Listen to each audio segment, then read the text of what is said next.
원래 성경 순서는 로마서 고린도 전후서로 되어 있지 않습니까? 근데 왜 바꿔서 했을까요?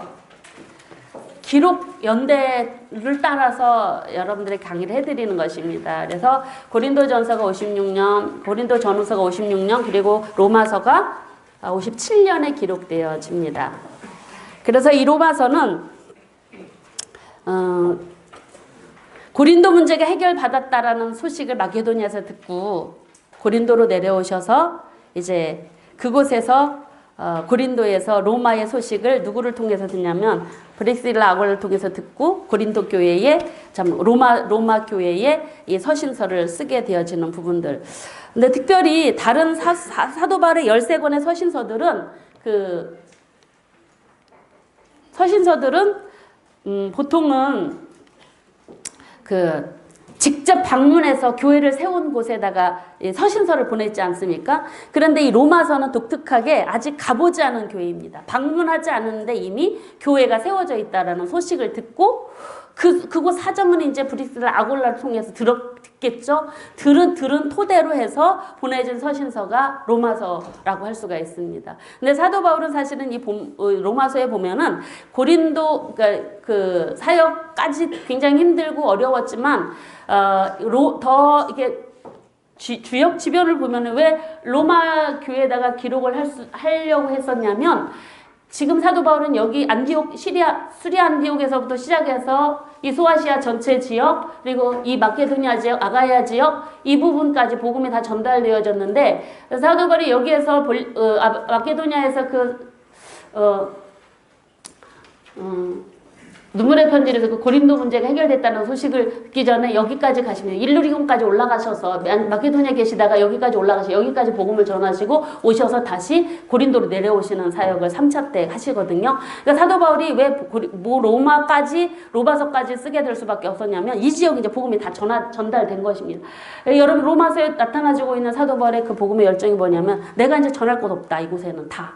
내가 다른 사람이 복음을 전한 터 위에 내 교회를 하나님 교회를 세우고 싶지 않아서 새로운 복음 전도할 장소를 찾아가는 그런 계획 속에 사도 바울이 로마서를 가게 된 이유가 바로 로마서를 쓰게 된 이유가 로마에만이 아니라 원래는요 서바나 지금 스페인까지 가고 싶어서 거기를 가기 위한 찍고 가는 그런 역할입니다. 그러니까 로마가 이렇게 중간에 입장이기 때문에 로마까지 가고 싶었던 이유는 서바나까지 가려고. 그래서 로마서 후반부에 보면은요, 내가 로마를 언제 가려고 그러면 서바나 갈 때 갈게. 그렇게 말씀하시거든요. 그래서 결국 로마서를 쓸 수밖에 없었던 건 사도 바울은 또 다른 이방 지역을 찾아서 복음을 전할 장소를 찾아서 가다 보니까 이제 로마서를 쓰게 되었고 결국은 로마에까지 가고 싶어 하셨던 그 열정이 나중에 그 죄인의 신분으로 가시고 3차 전도회는 끝나시고 예루살렘 가셔서 체포당하시거든요. 그리고 신문 받으시고 재판 받으시고 하시고 결국은 그가 이제 가이사한테 상소를 해서 재판받으러 로마로 죄수의 신분으로 가는. 그래서 그곳에 가서도 복음을 전하시고 하는 일들. 그리고 잠깐 한 2년 정도 나오셔서 계시는 동안, 그러니까 풀려나셔서 연금 상태로 계시다가 2년 정도 풀려나오실 때 아마 서바나까지 가셨을 것이다라고 그렇게 보는 내용들이 그것과 이제 연결되어진다라고 할 수가 있습니다. 자, 로마서 이름을 좀 보시면은 로마인들에게라고 하는 그런 이름이고요. 그리고 기록자는 사도 바울로 1장 1절, 11장 11절, 15장 15절, 20절에서 증거하고 있습니다. 근데 특별히 이때는 사도 바울 스님이 많이 힘드셨는지 더 대필한 사람이 있습니다. 사도 바울이 불러주면 그걸 받아 쓴 그 인물이 있는데 사도 바울이 기록자이라고 하지만 고린도의 가이오의 집에서 더디오가 대필을 했고 이걸 바로 겐그리아 지역에 있는 교회의 일꾼인 베베라고 하는 여자 집사입니다. 그에게 로마 교회로 전달하도록 하는 그런 모습으로 이 교회에서 이 서신서가 쓰여지게 됐고 수신자는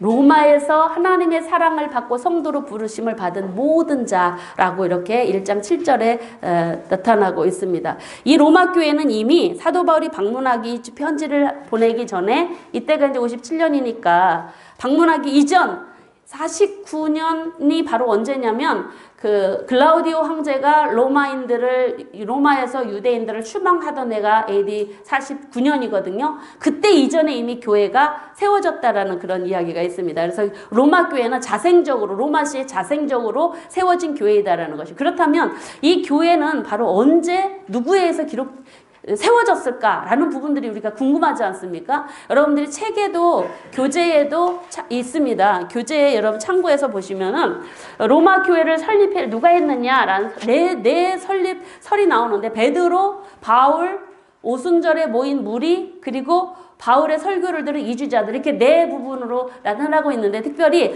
베드로하고 바울은요 신빙성이 별로 없습니다. 왜냐하면 이게 49년 때도 이미 이전에 교회가 로마에 세워졌다라면 49년 이전에 사도 바울이 이미 로마에 베드로가 갔었어야 되지 않습니까? 그런데 사도 베드로는 46년 헤롯 박해 때 이미 예루살렘 지역에 있었고 50년에 예루살렘 회의가 있었는데 그때도 예루살렘에 있었습니다. 그러니 뭐 그 전에 그 로마를 갈 기회가 없었기 때문에 베드로 설립설은 조금 신빙성이 없고 바울도 마찬가지입니다. 로마서 1장 13절에서 로마를 방문하고 희망하는 그런 말들을 투면 보면 가보지 않았다는 것이죠. 그렇다면 이 교회는 누구에서 세워졌다라고 볼 수가 있냐면 이 두 부분 3, 4번으로 보는데 오순절 사도행전 2장이지 않습니까? 예루살렘에 6월절 절기를 지키러 모인 디아스포라들이 모였다가 다시 흩어졌지 않습니까? 그때 베드로의 설교를 듣고 하루에 3,000명, 5,000명씩 회개하고 세례를 받는 역사들이 일어납니다. 그들 중에 로마에서 온 사람들이 그들 중에 세례를 받고 가서 그들을 통해서 교회가 세워졌을 것이다라고 보는 설이 굉장히 좀 신빙성이 있고 또 하나는 사도 바울이 주로 아까 보면은 아시아 지역 그리고 마케도니아 지역, 아가야 지역에서 복음을 전했지 않습니까? 이곳에 그 브리스길라와 아울라가 추방령에 의해서 온 걸 보면 로마 사람들이 로마의 도로는 오는 곳에는 다 통해 있지 않습니까? 그러다 보니까 로마에 살던 사람들이 아마 그 지역에 왔다가 사도 바울이 가는 곳마다 난리 법석 났으니까 아마도 온 사람들은 아마 많이 접하고 들을 수밖에 없었던. 그러니까 그때 사도 바울이 각 지역마다 다니면서 소동을 일으키면서 복음을 전하고 그곳에 세워진 교회들 사도 바울의 설교를 듣고 아마 그들이 다시 가서 세웠을 것이다라는 이야기. 이 두 가지가 신빙성이 있습니다. 그래서 특별히 좀 더 강하게 보는 거 오순절 성령 강림 때 디아스포라로 보여지고 있고 그때 교회 구성원은 어떻게 보냐면은요. 그때 교회 구성원은 거의 이방인 개종자들 그리고 유대파 개종자들로 그렇게 혼합 공동체였지만 주로 이방인 기독교인들이 더 많이 집중적으로 모여 있었을 것이다. 그들은 아직 사도들이 방문하지 않았기 때문에 복음을 체계적으로 들어본 적이 없습니다. 그래서 그들에게 복음을 체계적으로 전달하고 싶어서 이 로마서를 기록했고 기록을 하게 되고 그걸 이제 전달을 하게 되어진 것입니다. 자, 배경을 좀 보시면은요. 당시 로마도 고린도처럼 굉장히 강력한 영향력 있는 도시였죠. 모든 길은 로마로 통한다. 교통의 중심지였습니다. 세계적인 외교와 무역의 중심지였고요. 상인들이 출입이 끊이지 않고 경제활동이 이것도 왕성했고 그러다 보니까 상업활동이 많다 보니까 사치와 불결함, 부와 결핍이 공존하는 도시가 이곳이. 그러니까 잘 사는 도시가 거지는 없냐 더 많다는 이야기도 있지 않습니까? 그래서 이곳에는 부한자와 결핍, 가난한 사람이 공존하는 노예제도가 허용되어진 그런 도시이기도 하고요. 적은 수만 부유했고요. 거의 대부분은 다 가난한 구호금에 의존하는 그런 백성들이 사는 도시였다라고 합니다. 이런 환경 속에 교회가 세워졌었습니다. 특별히 이곳에도 다양한 민족이 세계적으로 이렇게 상업화가 되어지고 모든 길들이 통한 도시이기 때문에 다양한 인종의 사람들이 살고 있었던 도시입니다. 그래서 로마 교회에 바로 어떤 문제들이 일어나게 돼? 왜 로마 추병령이 일어날 수밖에 없느냐? 글라우디오 황제가 왜 로마에 살고 있는 유대인들을 추방할 수밖에 없었냐 하는 그런 부분들을 바로 보면은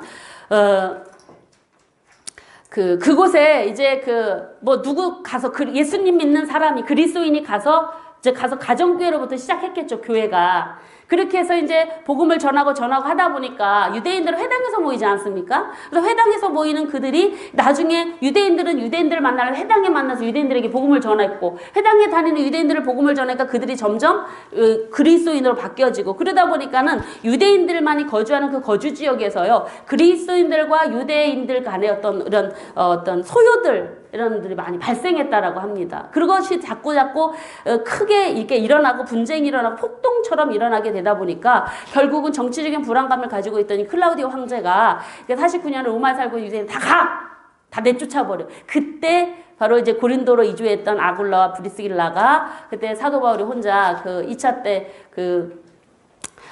데살로니가 지역에서 거의 야반도지에서 도망 나와서 아가이아 지역 아덴으로 왔다 고린도로 오지 않습니까? 혼자 왔거든요. 그때 그 문제를 해결하려고, 데살로니가 문제를 해결하려고 디모데랑 동행자들은 이미 거기에 있었고, 혼자 고린도에 오셨을 때 그때 아굴라와 브리스길라가 와서 같이 함께 사역을 하는 그런 일들이 그때 일어나죠.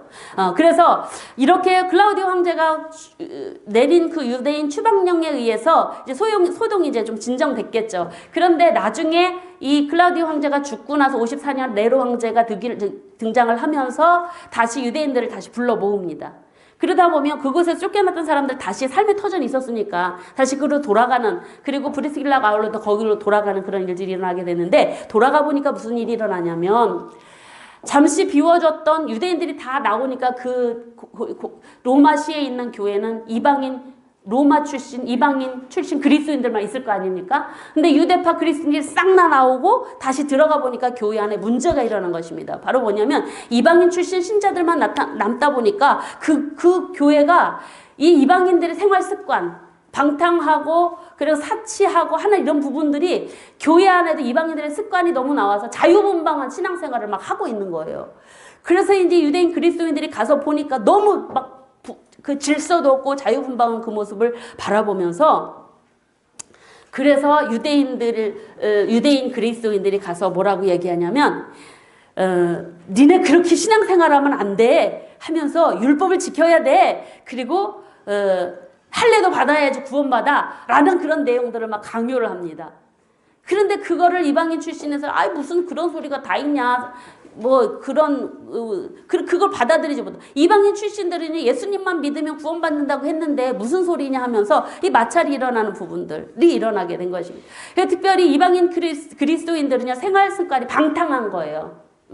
그래서 방탕과 그리스도 안에서 주신 자유를 방종으로 이끌어가는 일들이 일어나게 돼요. 그래서 그런 되돌아간 로마 교회의 문제가 먼저 뭐였냐면, 신앙관의 문제 때문에 유대파 그리스도인들, 이방 그리스도인 간의 문제가 일어났던, 이런 로마 교회 문제들을 이제 좀 해결할 수 있는 그런 모습이 바로 이 로마서를 통해서, 이 서신을 통해서 이루어지게 됐고, 그리고 로마 교회 밖의 문제도 있었습니다. 당시는 로마 교회 밖에 외부적인 문제이기 때문에, 이방 땅이기 때문에 거기는 그 삶의 행동 양식, 신자로서 세상 권력 앞에 어떻게 대처하며 살아야 되는 부분이 바로 그들에게 큰 과제로 있었습니다. 그래서 그리스도인으로서 교회 안에서도 너무 지나친 방탕, 아까 고린도 교회는 뭐 말로 할 수 없는 곳이었지만 이곳에서 너무 자유를 방종으로 이끌어가니까, 지나치게 방종으로 이끌어가니까 그런 부분들을 제지해야 될 필요가 있고, 세상 권력 앞에서 하나님의 시민으로서 어떻게 살아가야 되는가 하는 부분들에 대한 삶의 현실적인 문제들을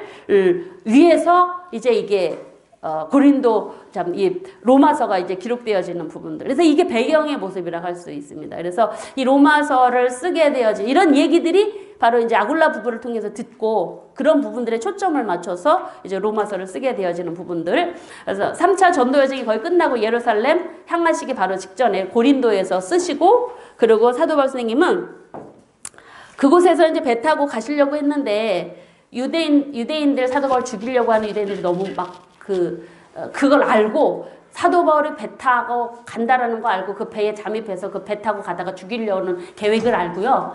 그거를 사도 바울이 알고 거기에서 배 안 타고 그냥 몰래 다시 마케도냐 지역으로 가서, 드로아 지역으로 가서 에베소 지역으로 뺑뺑뺑글 돌아서 에베소 지역으로 오셔서 거기서 에베소 장로들 만나시고 그쪽에서 배 타고 오시는 그런 길이 이제 마지막 3차 전도 여정 마치는 길로 오게 되어집니다. 그래서 그 예루살렘으로 오시기 전에 고린도에서 로마서가 기록되어졌다라고 보시면 되고, 기록연대는 바로 이제 근거가 로마 방문하기 전이고 이제 예루살렘 기금 조성을 위해서, 사실은 그 고린도전서와 후서 때는 굉장히 이걸 했지 않습니까? 근데 로마서에는 이 얘기 없어요. 이미 고린도 전 후서를 통해서 이제 기금 모금이 다 맞춰진 때라고, 이때가 이제 기록연대의 기간으로 볼 수가 있습니다. 그래서 이때는 바로 57년으로 이제 보고요.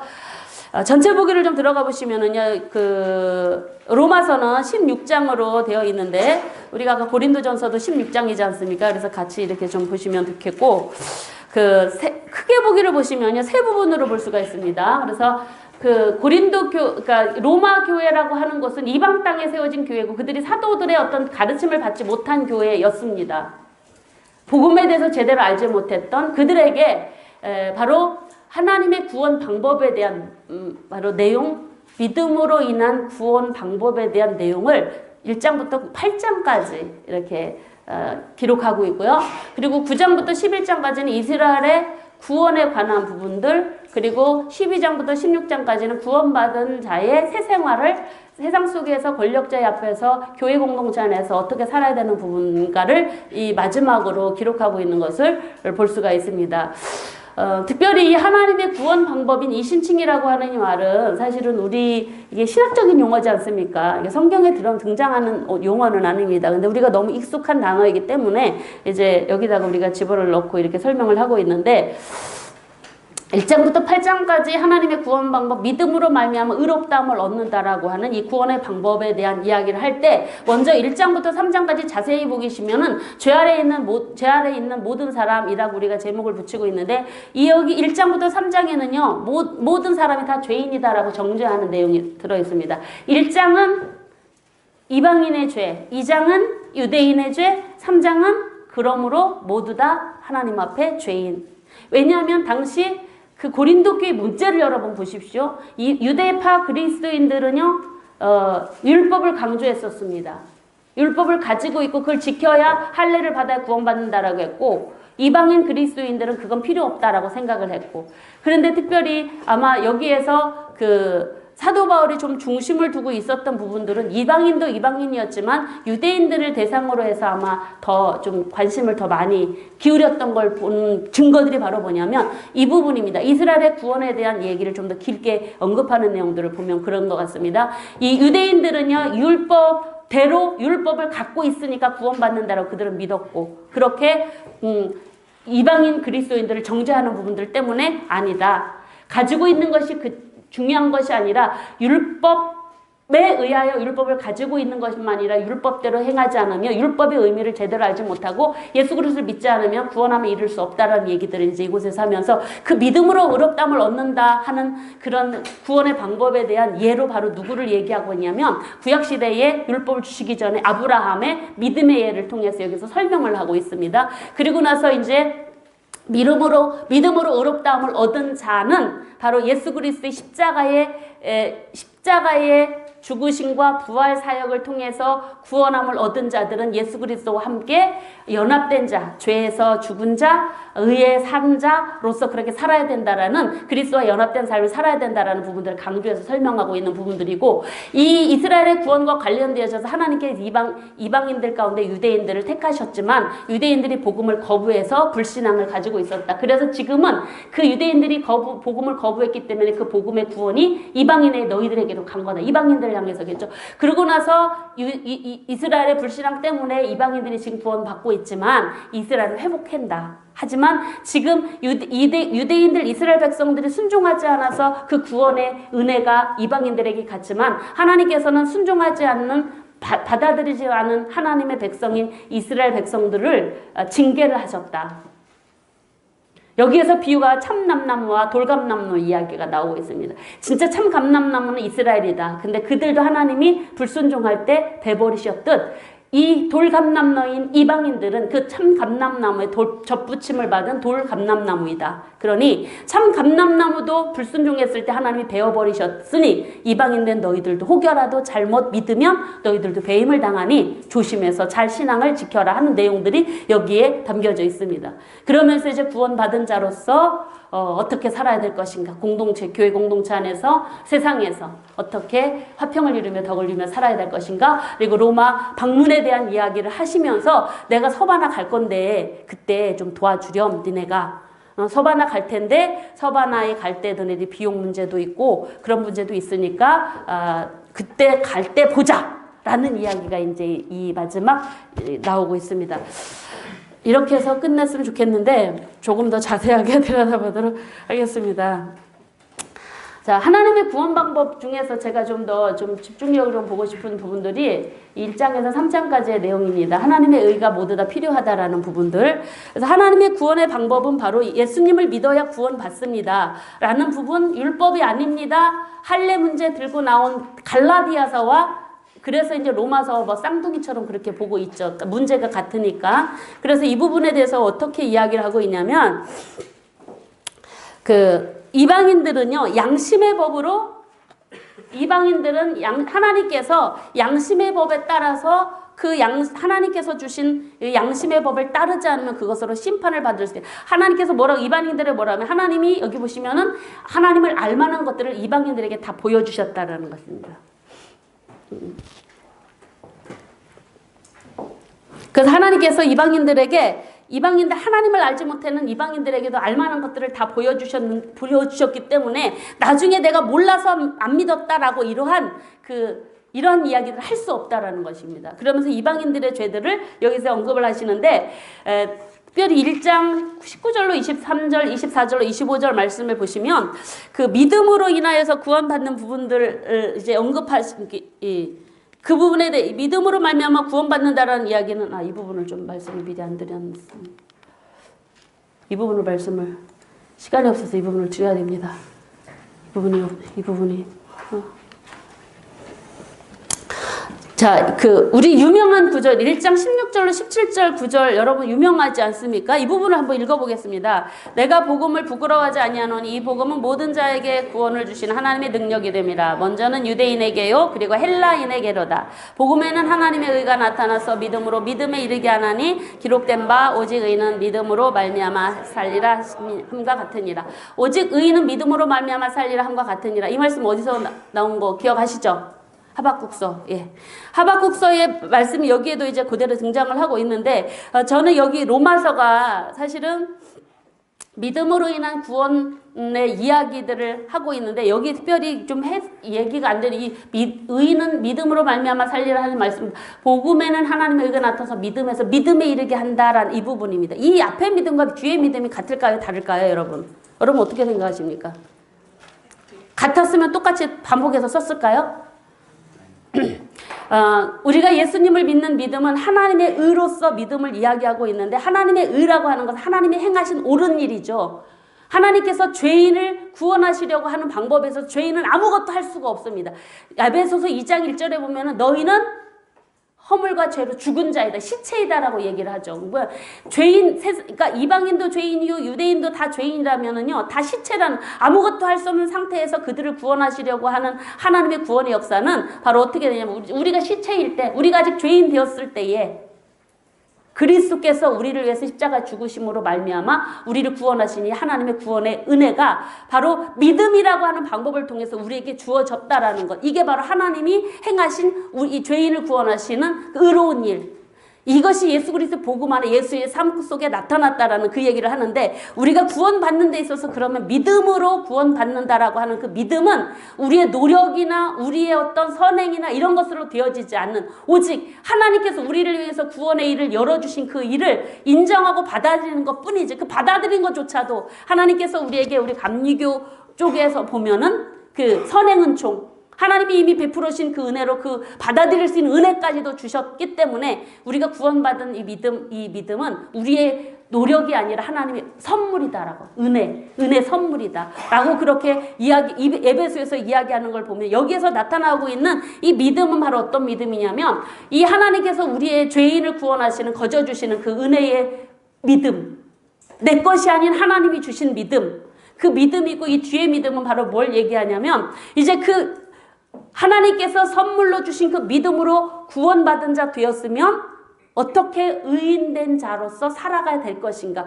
그걸 믿음으로 말미암아 살리라 하는 이 믿음과 동일한 믿음. 그러니까 앞에는 우리의 행함이 아니라 은혜로서의 믿음, 뒤의 믿음은 우리의 믿는 자로서 구원받은 자로서 어떻게 살아야 될 것인가 라는 그런 부분을 이야기해주는 믿음이라고 구분해서 보면 좋겠다라는 이야기를 여러분들의 말씀을 드리고 이방인의 죄, 유대인의 죄로 들어가도록 하겠습니다. 이 부분을 좀 더 자세하게 말씀드렸는데 시간이 많지가 않아서 이방인의 죄, 유대인의 죄로 들어가도록 하겠습니다. 이방인의 죄는 바로 어떻게 이야기하고 있냐면 이방인의 죄는 우상숭배죄로 이야기하고 있습니다. 우상숭배죄가 바로 어떻게 되어지고 있냐면 여기 25절을 보시면은 이방인들이 하나님의 진리를 거짓 것으로 바꾸어 피조물을 조물주보다 더 경배하고 섬김이라 라고 이야기하는 것은 이방인들 가운데 행해졌던 우상숭배 죄입니다. 그런데 이 우상숭배 죄로 말미암아 하나님의 심판이 유대인들 가운데 내려졌는데 그 하나님의 심판이 바로 뭐냐면 그 우상숭배하는 그들에게 하나님이 그 유기죄 내버려 두시는 죄 그런 그 모습들로 나타나고 있는 모습들. 그래서 하나님이 이방인들이 우상숭배하는 결과 그냥 내버려준 결과 인간 세상에 성적 타락 그리고 도덕적 방종이 어디에서부터 오냐면 우상숭배로부터 나오고 우상숭배하는 그들을 그냥 내버려둔 결과가 성적 타락으로 방종으로 나온다라는 것입니다. 그래서 여기 보시면 자기 마음의 정욕대로 더러움에 내버려 두셨다라는 것입니다. 마음의 정욕대로. 그래서 성적 탈선이 있는 것입니다. 그래서 몸으로 죄를 짓는 음행죄를 짓는 것입니다. 이런 죄는 바로 자기 금지된 쾌락으로 인한 욕망을 채우는 그런 죄를 여기에 속한 것이라고 할 수가 있고요. 그리고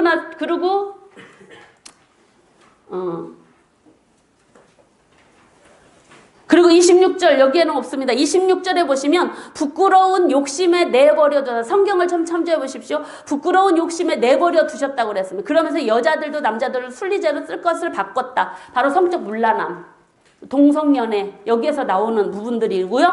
28절에 보면은요. 그들이 이방인들이 하나님 두기를 싫어함으로 상실한 마음대로 내버려 두셔서 합당치 못한 일을 하게 하셨다 하면서 그 합당치 못한 일에 대해서 1장 29절로 32절에 뭐라고 얘기하냐면 바로 죄의 덕목이 바로 쭉쭉 나오고 있는 불의, 추악, 탐욕, 악의, 시기, 살인, 분쟁, 사기 거기 나와 있는 얘기 다 29절부터 32절까지 나오는. 근데 여러분 심각한 게 뭔지 아십니까? 32절을 보면 이방인들은요. 이 일을 행하면 하나님이 죽는다라고 알면서도 하나님이 사형을 내리실 걸 알면서도 그걸 자기도 행하고 그걸 행하는 자들을 잘했다라고 박수치고 있는 죄를 범하고 있다라고 지적을 하고 있습니다. 이 이방인의 죄에 대해서. 근데 이 이방인의 죄를 여기서 적나라하게 이렇게 지적하는 이유가 뭐냐면 당시 로마 사회도 그러한 죄가 만연된 도시였기 때문에 그걸 지적하는 모습일 것으로 보여지고 있습니다. 그래서 이교 사회인 이 로마는요, 그 부도덕한 도시로 유명을 했다고 그러죠. 그래서 그 유명한 철학자 세네카가 여인들은 이혼하기 위해서 결혼하고 결혼하기 위해서 이혼을 했다라는 이런 이야기들, 유명한 이야기를 했다라고 해요. 얼마만큼 성적으로 타락했는가를 보여주는 한 예이기 때문에 이방인의 죄를 언급하면서 아마 로마에 있는 이방인 그리스도인들을 염두에 두고 이런 이야기를 했을 것이다. 유대인들의 범죄는 바로 뭐냐면 이들에게는요 갖고 있는 것이 뭐냐면 그들은 하나님은요 유대인이라고 특별 대우하지 않았습니다. 유대인이라고 그냥 무조건 구원받는 게 아니라 무조건 죄가 없다가 아니라 그들도 죄가 있다라는 거예요. 그게 바로 뭐냐? 그들은 스스로 의롭다 여겼습니다. 왜 의롭다고 여겼냐면 우리 율법을 소유한 자야. 하나님의 선민이야. 그리고 그 율법을 가지고 다른 사람을 한다는 거 정죄하는 죄를 범했다는. 그게 바로 유대파 그리스도인들이 로마에 가서 그 남겨진 이방인 그리스도인들이 너네 왜 그따위로 살아? 아마 그렇게 했겠죠? 그런 죄를 유대인들을 갖고 있었다. 그리고 이들은 할례의식을 행함으로 구원받는다라는 그런 잘못된 자랑 삼아 행하는 그런 것이 죄라고 여기서 지금 얘기하고 있습니다. 그래서 3장 9절로 12절에 보시면은요, 유대인이나 이방인이나 모두 다 죄 아래 있다. 라고 그렇게 여기서 결론을 내립니다. 그런데 유대인들에게 주신 율법은 무슨 역할을 하냐? 죄를 깨닫는다. 깨달을 뿐이지 그것이 구원함에 이르게 하지는 않는다라는 이야기들을 하면서 이제 그 유대인이나 이방인이나 모두 다 3장부터 5장까지 해서는 믿음으로 말미암아 모두 다 의롭게 되고 구원받는다라는 이야기들을 하고 있습니다. 그러면서 의롭게 된 믿음으로 의롭게 된 신뢰를 바로 누구를 통해서 이야기하고 있냐면 바로 아브라함이라고 하는 그런 믿음을 통해서 아브라함이 가졌던 믿음이 바로 뭐냐면 그는 4장 17절에서 그는 죽은 자도 하나님은 살리시고 없는 것도 있는 것으로 바꾸시는 분, 이 하나님을 아브라함이 믿음으로 의롭다함을 얻었다. 할례를 받아서가 아니다 라고 여기에 4장에서 이야기하고 있으면서 칭의로 얻는 예수 그리스도를 믿음으로 하나님의 구원을 경험한 자에게는 5장에서 칭의의 결과를 주시는 축복을 기록하고 있습니다. 5장에서. 그래서 그 은혜가 바로 뭐냐면 화평과 하나님 영광을 바라고 즐거워하는 것, 환난 중에도 즐거워할 수 있는 것, 그리고 하나님의 사랑을 부음받은 것, 하나님의 사랑을 확증받은 것, 하나님 안에서 진노 중에서도 진노 가운데서 마지막 진노 가운데서도 구원함을 받아 하나님 때문에 즐거워하는 것들, 이런 것들이 구원받은 자에게 주어지는 복이라고 5장에서 이야기를 하고 있으면서 결국은 예수 그리스도를 믿는 자들은 영원한 생명을 얻게 될 것이다라고 결론적으로 이야기를 하면서 6장부터 8장까지 그리스도와 연합한 그 삶에 대해서 뭐라고 얘기하냐면 예수 그리스도를 믿음으로 구원받은 예수 그리스도를 믿음으로 의롭다함을 받은 구원받은 사람은 예수 그리스도 이름으로 세례를 받은 자라면 누구든지 다 그리스도와 합한 자이다. 연합한 자이다. 그러니 이제부터는 유대인이나 그리스도인이나 예수님을 믿으면 율법 아래에 있지 않고 하나님 은혜 아래에 있는 존재이다. 이걸 강조해주고 있습니다. 여기에서. 그래서 성령의 법과 생명의 법 이야기가 나오고 그리스도와 함께 죄에 대해서 죽고 의에 대해서 산 자이다라는 걸 여기서 강조해주고 있는 것입니다. 율법 가지고 자랑하는 유대인들에게도 똑같이 이 메시지가 증거됐다라는 것입니다. 율법이 아니고 이제 유대인들도 율법에 대해서 죽은 자가 되었다. 이제 더 이상 율법에 의해서 지배받고 살아가는 사람이 아니라 이제는 하나님의 은혜 가운데 사는 사람들이다. 그래서 8장에서요. 지금까지 7장까지의 내용의 결론 이야기가 뭐냐면 구원받은 자에게는요. 결코 뭐가 없냐면 정죄함이 없는 것입니다. 그리스도 안에 생명의 성령의 법이 바로 사망의 법의 인도를 해방했기 때문이다라고 이 8장 이 말씀이요. 이 7장까지의 모든 내용의 결론이라고 할 수가 있습니다. 그래서 그 하나님이 우리를 구원하신 그 사랑에서 그 무엇도 끊어낼 수 없다. 하늘에 있는 것, 땅에 있는 땅 아래에 있는 그 어느 것도 우리를 그 구원의 은혜에서 떼낼 수 없다라고 아주 단호하게 이야기하고 있습니다. 그러면서 이스라엘의 구원에 대해서는 이제 이 하나님의 구원이 원래는 우리에게 유대인들에게 먼저 온 거다.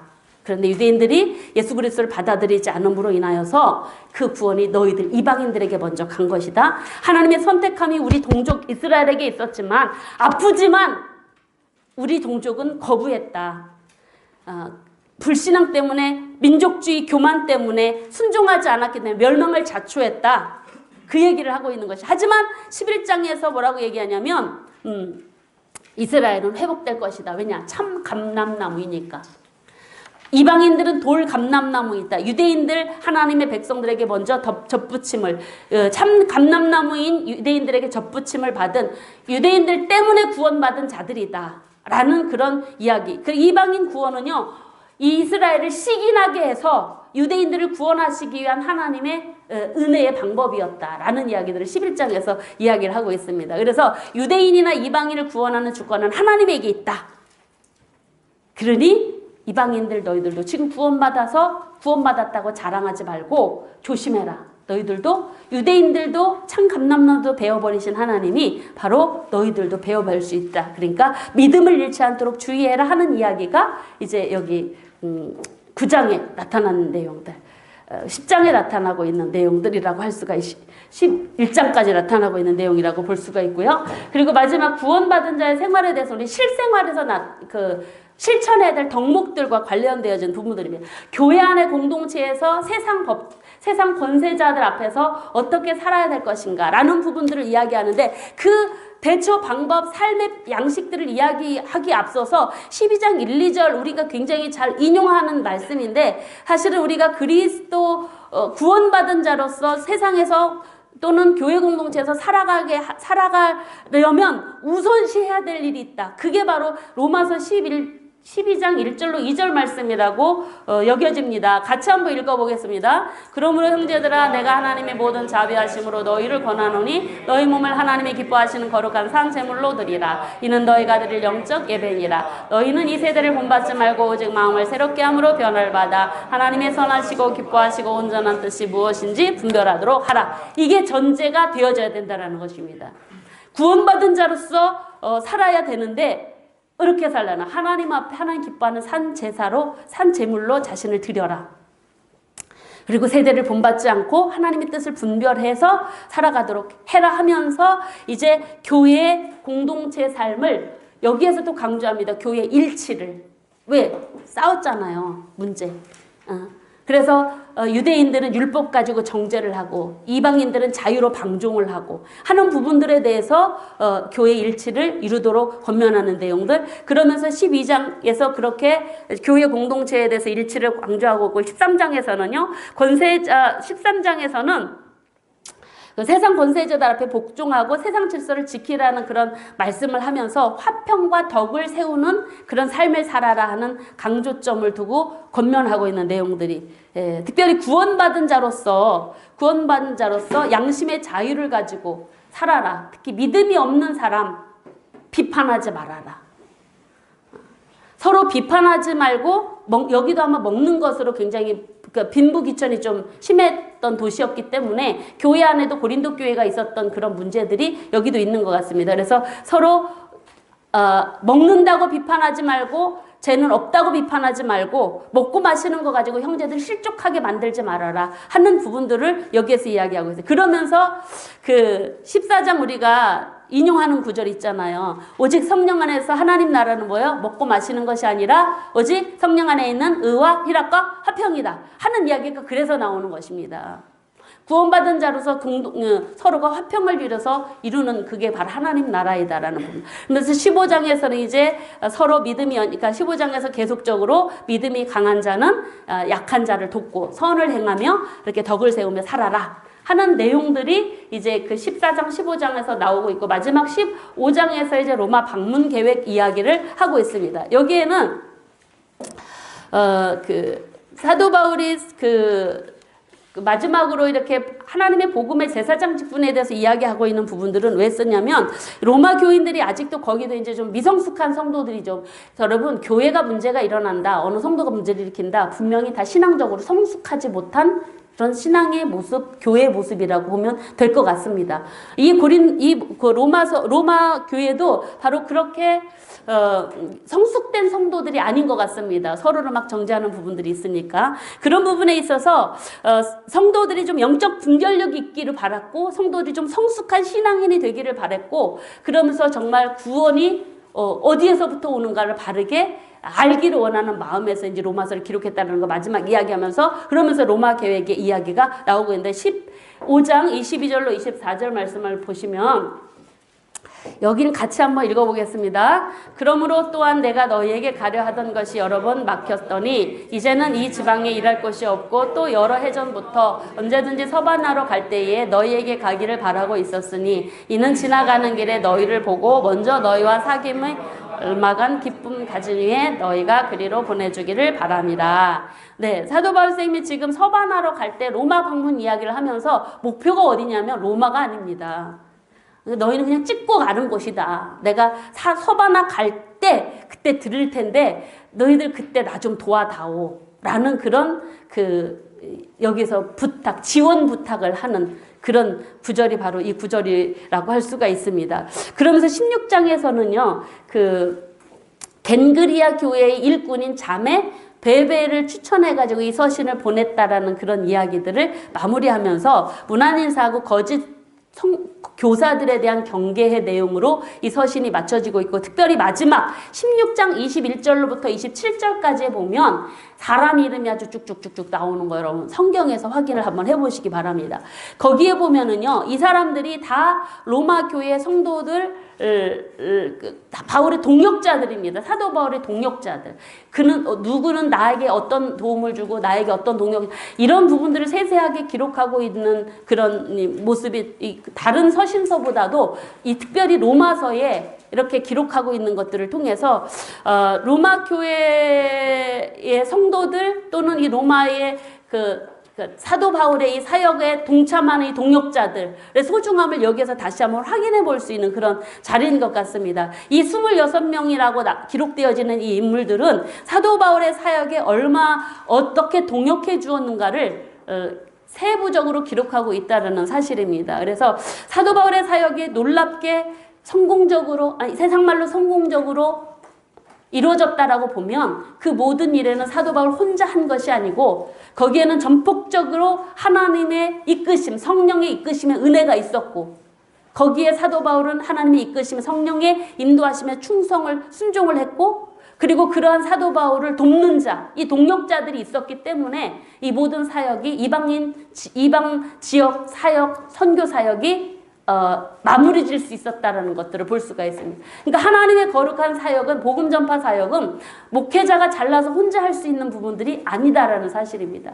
서로 목회자들끼리 합력하고, 그러니까 사도 바울에게는요, 여러분 누가 같은 또 디모데 같은 브리스길라와 아굴라 같은 아주 측근에서 끝까지 그의 사역에 동역했던 그런 인물들, 그리고 이렇게 평신도로서 도왔던 동역자들 있었기 때문에 그 모든 일들이 가능했다라는 것들을 이 로마서 마지막 맞추면서 우리가 함께 보게 되어집니다. 여러분 이걸 왜 기록을 했으냐면 지금 로마 교회에 무슨 문제가 일어나요? 서로가 분쟁하는 문제들이 일어나지 않습니까? 서로 판단하고. 그래서 결론은 무슨 얘기일까요? 서로 동역해라 하는 그런 의미이겠죠. 그래서 서로 갈등 문제 있는 로마 교회, 이방인 성도와 유대인 성도 간의 갈등 문제가 있는 그들에게 유대인은 율법과 할례로 구원받아, 이방인들은 아니야, 우리는 자유롭게 살고 싶어 라고 그렇게 갈등하는 그 교회를 향하여서 그게 아니다라는 거. 하나님 앞에 모든 사람은 다 죄인이고 그리고 심판은 다 공평하게 이루어진다. 유대인은 율법으로 심판받고 이방인들은 양심의 법으로 하나님이 이미 알만한 것을, 하나님을 알만한 것을 이미 다 줬기 때문에 핑계할 수 없는 그런 모습으로 이방인이나 유대인이나 다 하나님께 공평하게 심판받을 수 있는 죄인이다. 그 죄인이 구원받을 수 있는 길은 오직 예수 그리스도를 믿는 믿음의 방법으로 외에는 없다. 그렇게 구원받은 자로서는 이제 하나님의 이 세대를 향하신 하나님의 뜻을 분별하고 공동체 안에서 연합을 이루고 그리고 세상 권세 앞에서도 믿음으로 화평을 이루며 덕을 끼치며 살아가는 것이 하나님의 자녀된 본분이다라는 것들을 보여주고, 마지막으로 이렇게 많은 사역자들의 동역자들의 이야기를 통해서 너희가 선한 사역에도 함께 동참했으면 좋겠다는 그런 마음이 담겨진 사도 바울 사역자의 마음, 이것이 바로 사역자의 마음은 곧 하나님의 마음인 줄로 압니다. 그래서 아마 어쩌면 하나님께서 이렇게 마지막 인물들을 올려놓은 것은 하나님의 거룩한 선교사에게 모든 사람들이 함께 동참하라고 이 귀한 메시지들을 우리에게도 주신 줄로 믿어집니다.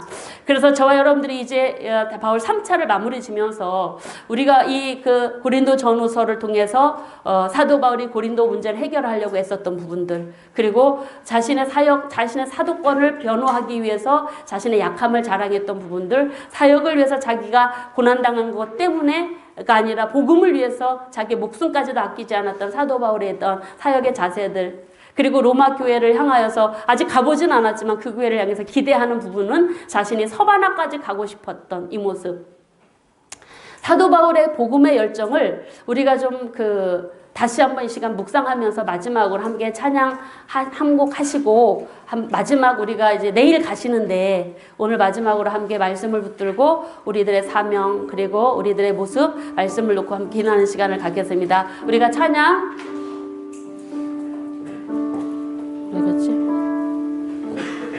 주님 말씀하시면 우리 찬양을 함께 하시면서 하시고 나서 같이 함께 기도하는 시간 갖도록 하겠습니다. 주님 말씀하시면 내가 나가리다. 주님 뜻이 아니면 내가 멈춰서리다. 나의 가고 서는 것 주 뜻에 있으니 오 주님 나를 이끄소. 다시 한번 우리 반복해서 주님 말씀하시면, 주님 말씀하시면 내가 나가리다. 주님 뜻이 아니면 내가 멈춰서리다.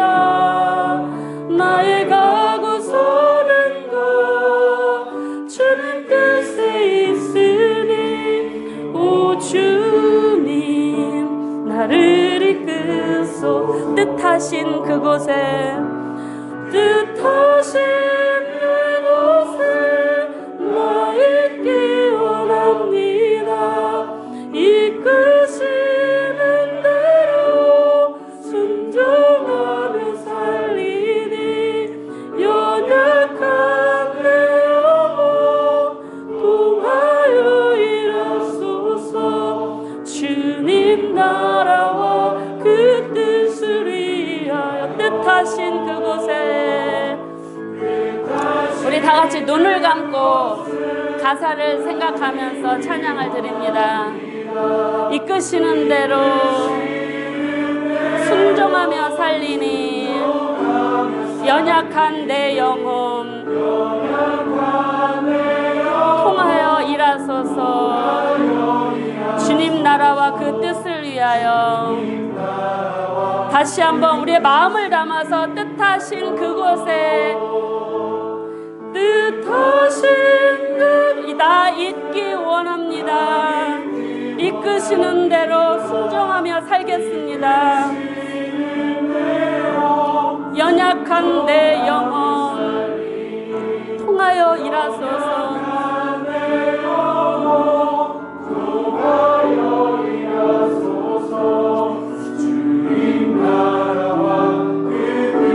위하여 오 주님 나를 이끄소서. 나를 이끄소서. 이 시간 우리 함께 기도하실 내용은 여러분 사도 바울의 3차까지 모든 삶의 전도 여정은 성령님의 이끄심에 온전한 순종함의 결과였습니다. 저와 여러분들을 이끄시는 성령님의 이끄심의 삶이 오늘도 앞으로도 이어질 줄로 믿습니다. 우리 모두가 성령님의 이끄심에 순종하고 하나님께서 가라 하시는 곳에 오라 하시는 곳에 우리가 하나님 말씀에 온전히 순종하는 우리 모두가 되기를 원합니다. 함께 기도하시고 사도 바울의 복음의 열정, 그는 내가 이곳에서는 이제 복음 전할 곳이 없어 나는 서바나까지 가야 되겠다라고 했던 그 복음에 대한 열정, 그리고 교회를 사랑하고 성도를 사랑하는 그 사도의 마음, 사도 바울의 마음, 그 하나님의 마음을 우리에게도 부어달라고, 그래서 우리에게 맡겨주신 교회 성도들 그리고 하나님의 교회를 더 뜨겁게 사랑하는 마음으로 하나님께 충성된 우리 모두가 되기를 위해서 우리가 결단하는 기도를 우리 하나님께 통성으로 함께 드리도록 하겠습니다. 할렐루야. 참으로 좋으신 하나님 아버지, 은혜와 사랑을 감사합니다. 연약하고 부족한 저희들을 사랑으로 이끌어 주시어서 오늘도 하나님 우리 아버지 하나님이 성경학교를 통해서 아버지 바울 3차 하나님 귀한 말씀을 듣게 하시고 아버지 오늘도 저희들의 삶을 되돌아보도록 은총을 베풀어 주시니 감사합니다. 하나님 아버지 사도 바울을 통하여서 이방 세계를 하나님 복음화시키기 위하여 저를 능력 있게 하나님 하시고 저를 붙들어 가신 것은 우리 하나님의 성령의 그심의 결과요 아버지는 사도 바울이 그 말씀에 순종했기 때문인 줄로 믿나이다. 아버지여 여기 모인 저희들 모두에게도 아버지께서 이끌어주시는 성령의 인도하심에 따라 우리 모두가 온전히 순종해 나갈 수 있는 삶이 되도록 도와주시옵소서. 그리고 아버지여 세상 유혹에 아버지 세상 소리에 귀를 막고 오직 하나님의 거룩한 말씀에 붙들려서 아버지의 말씀에만 순종해 나갈 수 있는 우리 모두가 되도록 하나님 도와주옵소서. 또한 아버지여 우리에게도 사도 바울의 이 복음 열정이 복음 전파의 열정 선교의 열정이 있기를 원합니다. 아버지여 저희들에게 복음의 열정을 주시옵소서. 아버지여 하나님 복음이 전파되지 않은 하나님 곳으로 가게 하라 하시면 순종하게 하여 주시고 아버지께서 기뻐하시는 곳에 하나님 제가 있겠습니다 아버지 고백하며 나가는 하나님 우리 모두가 되기를 소원하오니 주여 하나님 저희들을 이끄사 아버지의 영광을 위하여 하나님의 나라와 의를 위하여 아버지의 뜻을 위하여 살아갈 수 있는 하나님 우리 모두가 되도록 주여 우리를 이끄시고 인도하시고 하나님 도와주시옵소서. 주여 무엇보다도 저들 모두에게 아버지여 성도를 사랑하고 교회를 사랑하는 하나님 아버지의 마음을 부어주시기를 원합니다. 아버지께서 주신 하나님의 교회 섬기는 교회가 정말 주님의 몸된 교회임을 알게 하시고 아버지여 그 몸된 교회가 있을로만이 아니라 우리가 마음과 뜻과 정성을 다하여 지켜내고 세워야 할 교회임을 알게 하시고 아버지여 하나님께서 주신 성도들을 사랑하는 마음으로 하나님 때로는 우리에게 주신 사명들을 감당할 때 때로는 엄하게 때로는 아비의 심정으로 이 모든 일들을 감당하고 오직 예수 그리스도의 십자가만을 전할 수 있는 우리 모두가 되도록 주여 저희들에게 믿음과 성령의 능력으로 충만하게 하여 주셔서 주님 오시는 그날까지 연약한 저희들이 하나님 보시기에 합당하게 쓰여지는 삶이 되도록 인도하시고 이끌어 주시옵소서.